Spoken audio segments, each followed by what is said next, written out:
Assalamualaikum, salam sejahtera. Hari ini saya berpeluang untuk membuat inspection di sebuah unit nombor 456 Taman Desa Pidi, Jalan 8, berdekatan dengan rantau Port Dickson Negeri Sembilan.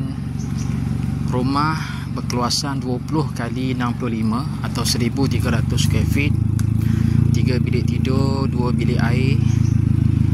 So, rumah ni basic unit, telah dibaiki kerosakan, telah dipasang lampu, kipas dan sebagainya. So, kita nak tengok macam mana rupa dalam rumah dia.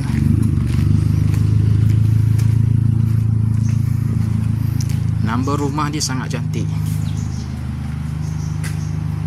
456, sangat cantik. Sebelahnya dah ada jirang, kawasan mature area. Okey, kita tengok macam rupa dalam dia. Di bahagian ruang tamu depan, so rumah telah dilengkapi lampu dan kipas LED. Ni ruang tamu dah dicat dengan color putih.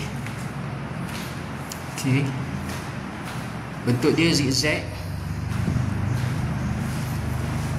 Okey, ni bahagian ruang tamu depan. Masuk, ini pergi ke bahagian dining dan juga dapur, dan 2 bilik seterusnya. Kita tengok dulu bilik yang mula-mula ni, dekat pintu masuk ni. Di sebelahnya adalah bilik master bedroom,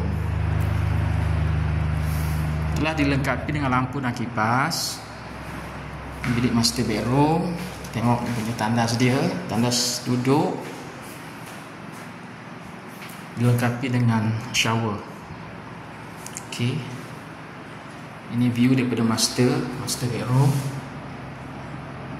Dia menghadap ke bahagian depan rumah. Okey, kita tengok 2 bilik seterusnya. Ini adalah bilik tengah. Lantainya telah dipasang tiling. Ruang tamu, bilik master, semua dipasang tiling. Tengok bilik tengah. Okey,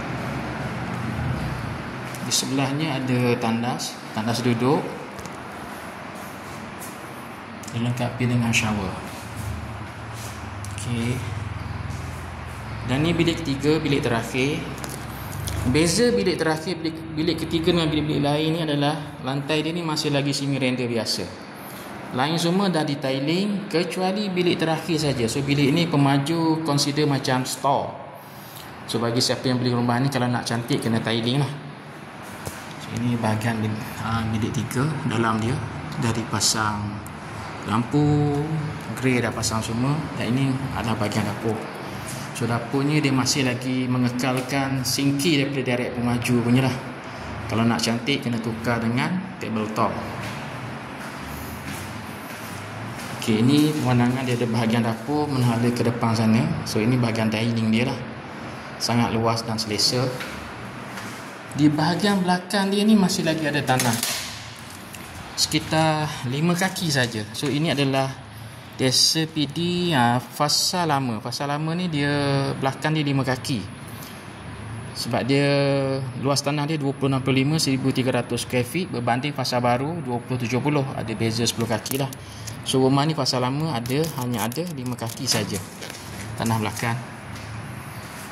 Okey,